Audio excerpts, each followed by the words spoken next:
Picture this. You're at a social gathering, maybe it's a bustling party or a casual coffee meetup. You strike up a conversation with someone new. They seem friendly enough.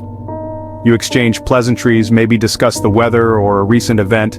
But as the conversation goes on, you notice something's off. The other person seems distant, their eyes glazing over as you speak. They might even interrupt you, eager to steer the conversation back to themselves. You walk away feeling deflated, wondering what went wrong. Sound familiar? We've all been there. It's an experience that can leave us feeling unseen, unheard, and unimportant. But what if I told you that the culprit behind these lackluster interactions is often a subtle yet pervasive habit? One that many of us aren't even aware of? This common conversational pitfall is the tendency to be so preoccupied with our own thoughts, stories, and experiences that we fail to truly listen and engage with the person in front of us.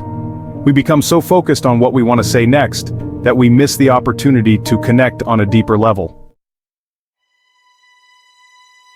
This habit manifests in various ways. It's the friend who constantly steers the conversation back to their recent promotion, failing to ask about your own endeavors. It's the relative who interrupts your story with anecdotes of their own, hijacking the narrative. It's the colleague who seems more interested in their phone than in what you have to say. The culprit, in essence, is conversational narcissism. Now, this doesn't mean these individuals are inherently self-centered or malicious. Often, it's an unconscious habit, a blind spot in their social awareness. They may be genuinely excited to share their experiences or eager to contribute to the conversation. However, their lack of focus on the other person creates a one-sided dynamic, leaving the other person feeling unheard and undervalued. This habit, though unintentional, can be a major turnoff in personal and professional relationships. It erects invisible barriers, hindering genuine connection and mutual understanding. The good news? By cultivating self-awareness and adopting a few simple strategies, we can break free from this conversational pitfall and transform our interactions into meaningful exchanges. Why is this habit of conversational narcissism so detrimental? Because at its core, it disregards a fundamental human need, the need to feel seen, heard, and valued.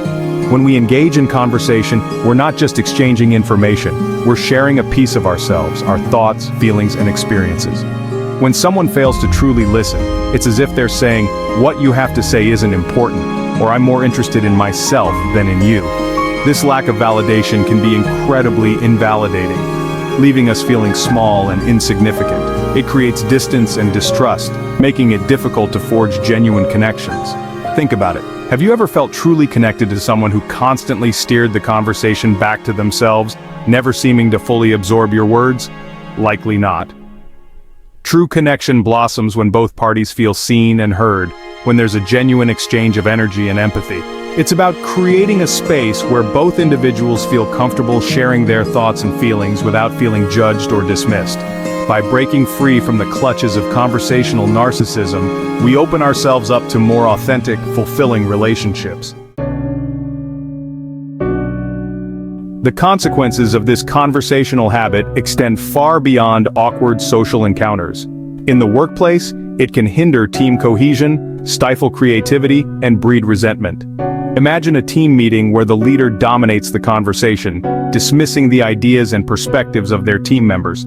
This not only creates a demotivating environment but also prevents the team from tapping into the diverse perspectives that fuel innovation. In personal relationships, conversational narcissism can erode intimacy and create a chasm between partners. When one person consistently monopolizes the conversation, failing to inquire about their partner's day or listen to their concerns, it creates a sense of emotional distance. This can lead to feelings of loneliness, resentment, and ultimately, a breakdown in communication. The good news is that this habit is not insurmountable. With a little self-awareness and conscious effort, we can transform our conversational style and reap the rewards of deeper, more meaningful connections. Section 5. The Mirror of Self-Awareness. A look inward. The first step towards change is self-awareness. We must first recognize our own tendencies before we can begin to shift them.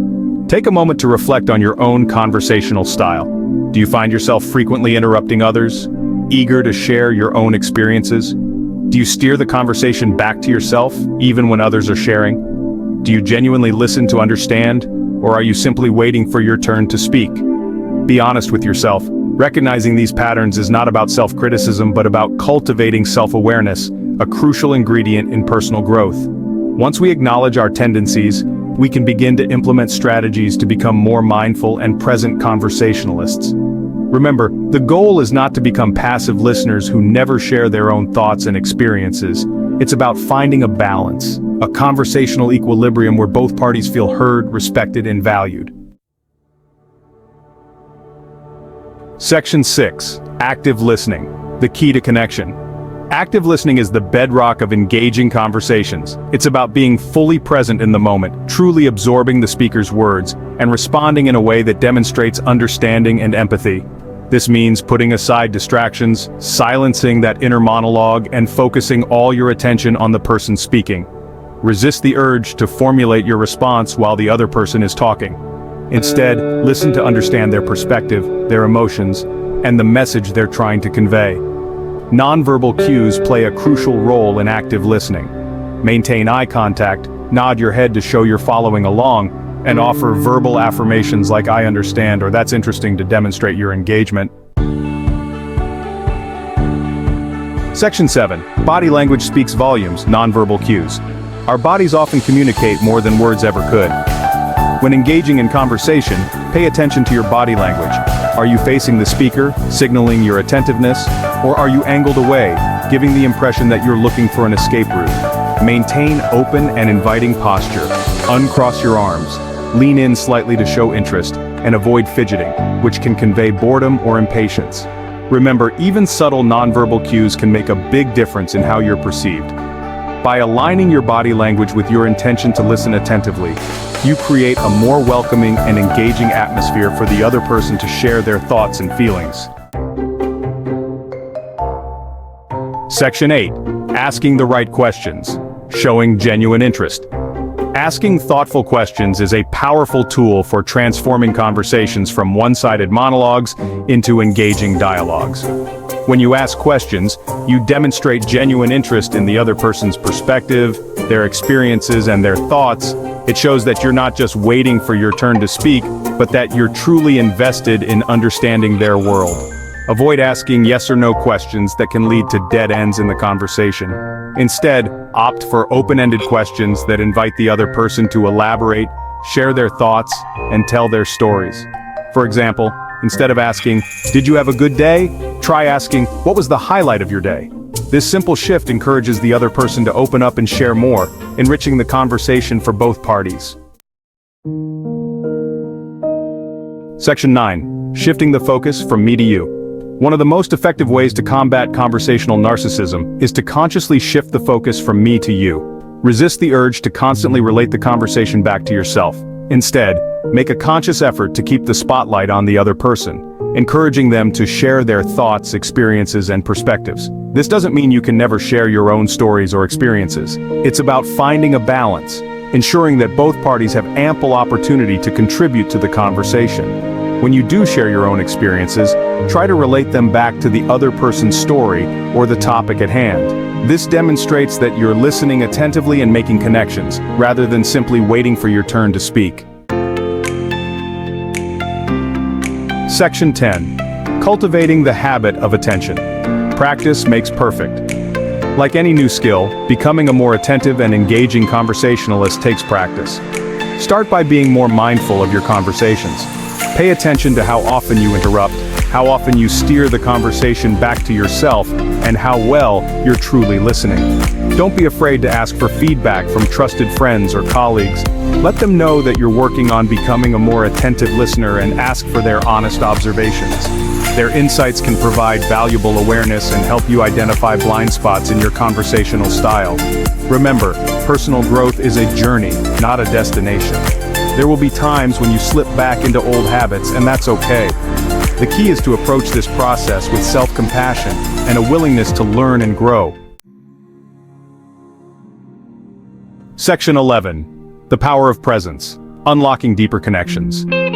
In a world increasingly driven by distractions and self-promotion, the ability to truly listen and engage with others is a rare and precious gift. By cultivating the habit of presence in our conversations, we unlock deeper connections, foster greater understanding, and build more meaningful relationships. When we shift our focus from self-promotion to genuine interest in others, we open ourselves up to a world of shared experiences, diverse perspectives, and enriching connections. So the next time you find yourself engaging in conversation, remember the power of presence. Put aside distractions, silence that inner monologue, and truly listen to the person in front of you. You might be surprised by the depth of connection and understanding that can blossom from a